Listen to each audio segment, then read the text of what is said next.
Ce que ces professionnels étaient venus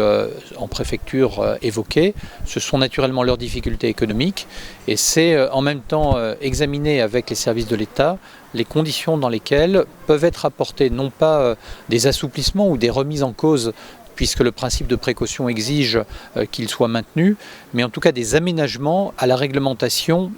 qui aujourd'hui est applicable depuis un arrêté préfectoral du mois d'août, modifié en septembre dernier. Et nous avons ensemble identifié les conditions dans lesquelles pouvaient être apportées ces modifications, qui doivent s'inscrire dans un contexte national et européen de réglementation. Et vraisemblablement, je serai amené à présenter à la prochaine réunion hebdomadaire que je tiens ici en préfecture régulièrement pour informer l'ensemble des acteurs de la lutte contre la xylella, un certain nombre de mesures d'assouplissement qui permettront à ces professionnels, paysagistes ou pépiniéristes, de pouvoir poursuivre leur activité professionnelle, mais avec des garanties de traçabilité